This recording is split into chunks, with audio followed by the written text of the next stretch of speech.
Morning. I received a new Mr. Brog's pipe. This is a number 45, and it says here Puelle, Puelle. When I ordered, I thought it was not a Rhodesian, but like a South African name, Zulu. Yeah, that's from what I ordered. Thought it said. Anyways, but it's a nice little pipe. It's not so much a large. It's smaller, kind of like my. I've got a angler that was made in London, and it's a small. It's made for fishermen. Someone uses lightweight, pack weight pipe. It's got a very small hole in it. I mean, my pinky doesn't even quite make it to the top knuckle. I mean, it goes deeper than that, but that's as far as width. So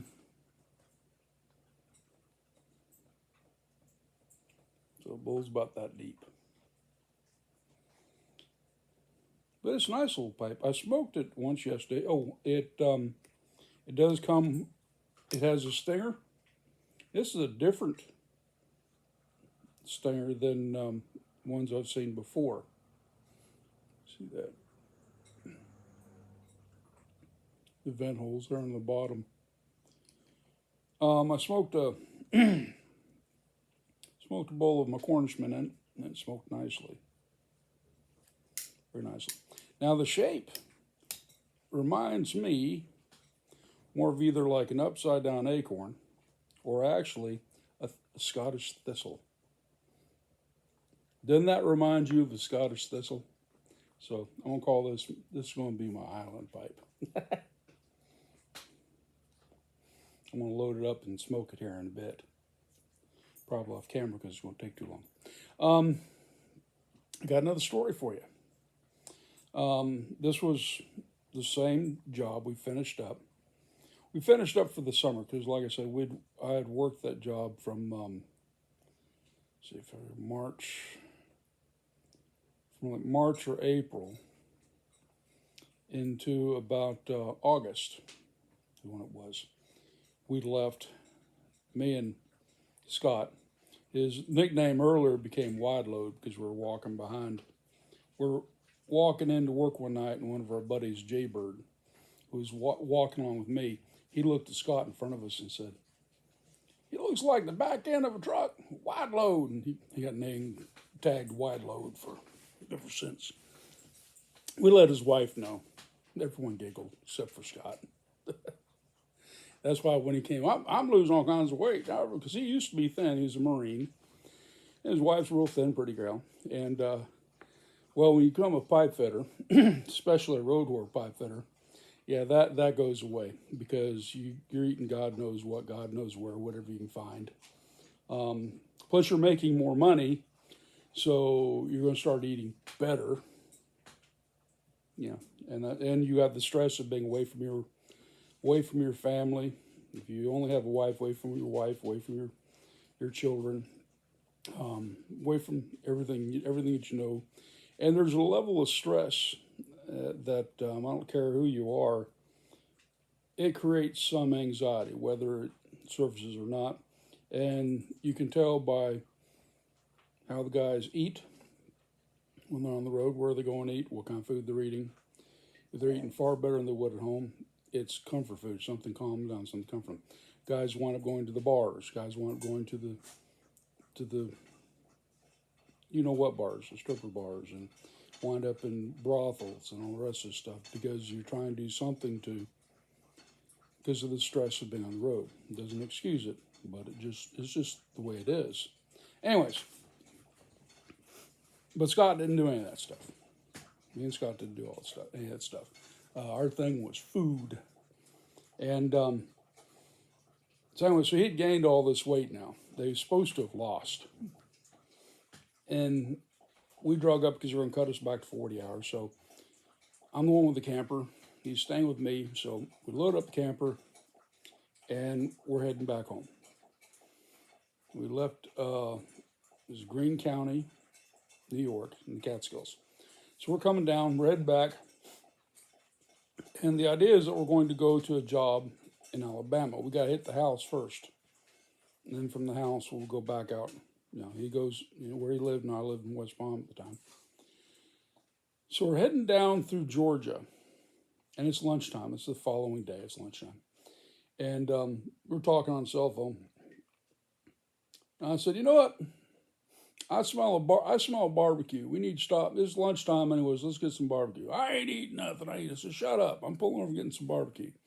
Hey, I didn't see no signs. There ain't nothing out there. Sure there is. I said, let's exit up here. So we got off.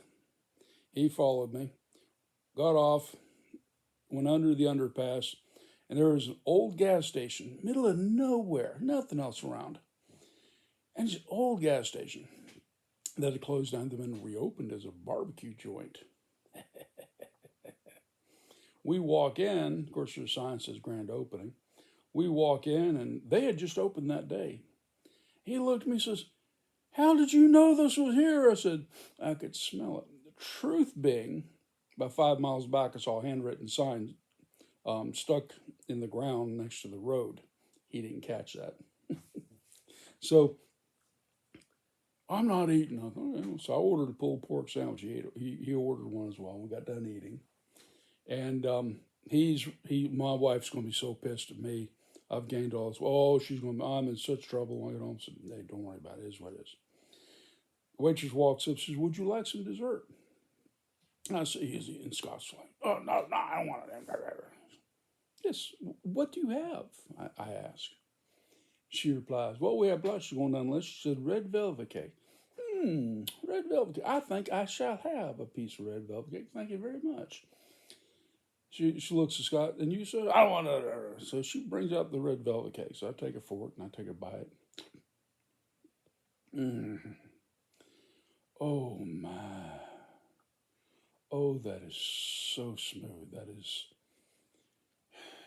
It's almost intimate. Oh, my goodness. Oh, wow. Scott, you got to try by this. I ain't trying it. Shut up. Took a fork. Have a taste. I'm not it. Shut up. It ain't going to hurt you. Just take a taste so you have a point of reference for the conversation. Scott sticks in his mouth. He looks at me and says, you're despicable. I want 2. He got 2 pieces of the cake. When he got home, his wife found out. I don't know how. It may have been through me. I don't think so. But, yeah, so every once in a while I'll call him up, and his wife's, yeah, I'm making red velvet cake. I'm a bad boy.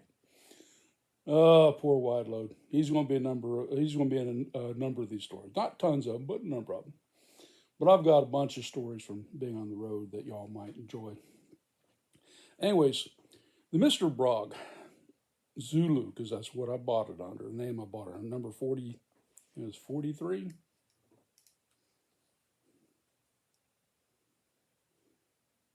45. Number 45,